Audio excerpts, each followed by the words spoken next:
This is going to be a motorbike for my demonstration, and this is going to be the front wheel. And this, what I'm going to explain to you today, it could save your life, so please listen and watch. And please believe me as well, because this is true, and you may find it difficult to believe at first. I'm 50 years old, I've been riding motorbikes since I was 17. I didn't know this until I did my motorbike test about 3 years ago. And I didn't even know it till after my test, because one of the advisories caused my instructor to explain this to me.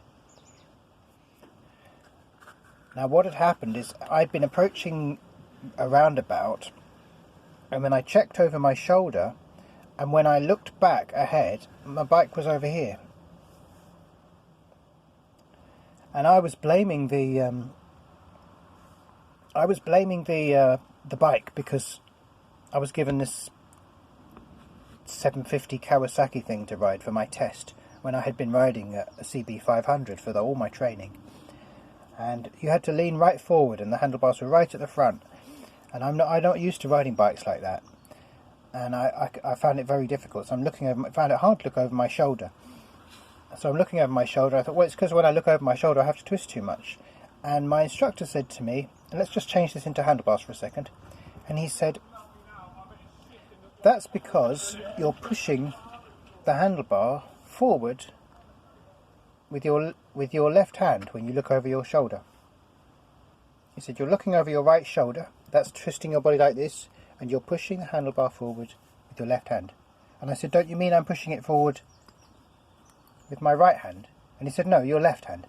I said, yeah, but if the bike's going over here, aren't I pushing it forward with my right hand? But how would it? And that's when he explained it to me. Now, still on that day, I didn't really fully understand this until I looked into it further. When you're going slowly on a motorcycle, or bicycle for that matter, we're making this back into the front wheel again, and you turn the wheel like that, you're going to go like that. And when you turn it to that way, you're going to go like that, okay? When you get above a certain speed, the opposite thing happens.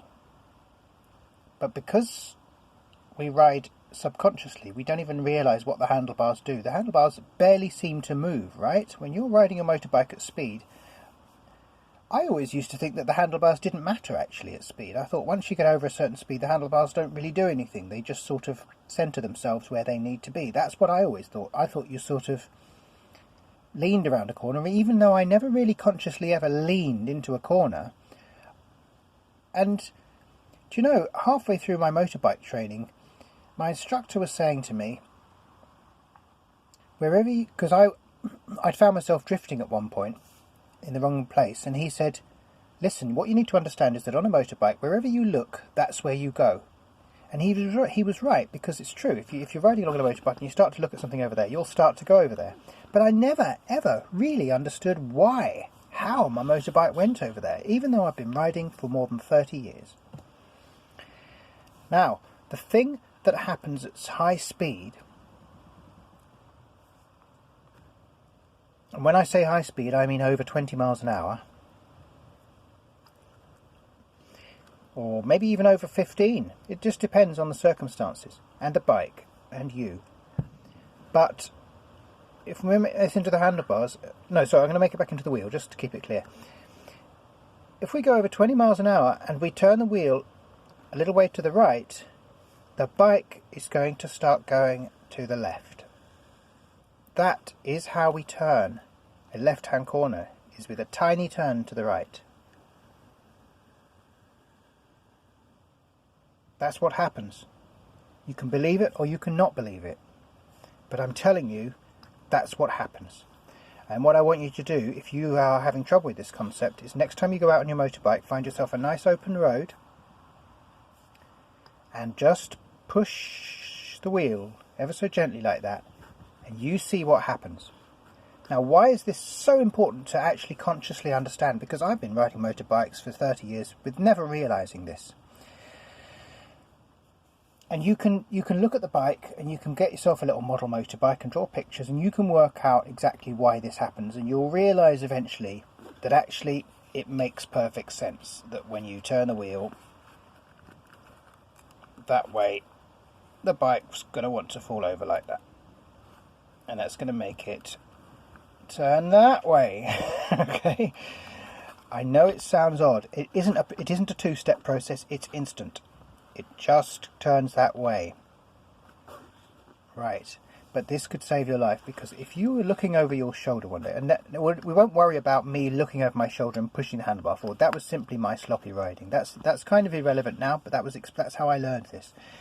But if you find yourself one day going towards something, and it often happens because you looked over your shoulder. You looked over your shoulder at speed. You were going round a mountain road, and you looked over your shoulder because you were getting ready to overtake or something. And then suddenly, when you looked back, either the car in front or the bike in front has done something different, or the road has come up on you too suddenly. For some reason, there's an obstacle on your left. And if you instinctively turn that handlebar suddenly to the right, you are not going to be able to get away from that obstacle. Just trust me on this. You're going to hit it. And the more you try and turn away from it, the more you're going to turn into it. So in an emergency situation, that's to say at high speed, you need to understand that to get away from something, you consciously turn the handlebar. Until you've learned it, you consciously turn the handlebar a tiny bit. And we're not talking about really turning the handlebars, we're talking about just putting pressure on the handlebar, just a tiny bit towards the thing that you're trying to get away from. I was riding in Clerkenwell one day on my bicycle, and I kind of did the same thing. There's a lovely little junction, all the cycle couriers will know it, where you cross the Farringdon Road and you're coming back into town, and you're going to go down and up. And if you can get down into that traffic light at the crossroads in time for it to be green, you can get a good run up to go up that lovely hill. And that takes you back into town along Oxford Street. And I'm coming down that Clerkenwell, that hill, towards the Farringdon Road. And I managed to get up the hill, and so I'm pedalling like mad. And because there's a lot of traffic on that road normally, so and there's lots of traffic islands, so I'm over my shoulder checking that I can get round the parked cars, that there usually are as well, and avoid being crushed by the cars coming up behind me, and make sure that when I get to the traffic island, I do my aggressive positioning in time, so that the cars coming behind me have not got a chance to get alongside me, and that sort of thing. So I'm doing all of that, which means I'm looking over my shoulder at the cars behind, especially so that I can get my timing good for the aggressive positioning.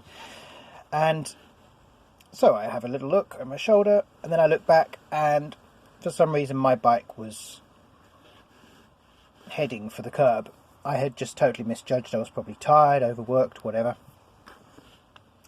I'm not going to make excuses. I was heading for the curb. And I didn't know what happened. All I knew was that a split second later, my bike was there. I somehow made my whole bike go from there to there. And I put it down to some kind of weird miracle at the time. I didn't know what I had done, but I can tell you what I had done now. I had done myself a little wheelie, and I had turned the handlebars that way, aggressively.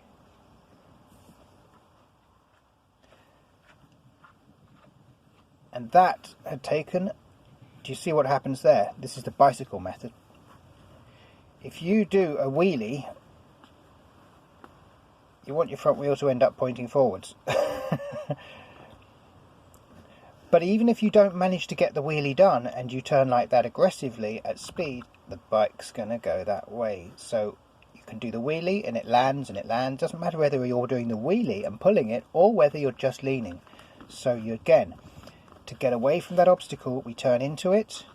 And whether we are doing a wheelie to try and move the whole bike over, which of course in my case I moved the whole bike over in a split second like that, and then it just carried on like that, and then I straightened up, and I didn't know how I had got the bike from there to a parallel track. But the point is, I turned into the obstacle, and you must get your head around this.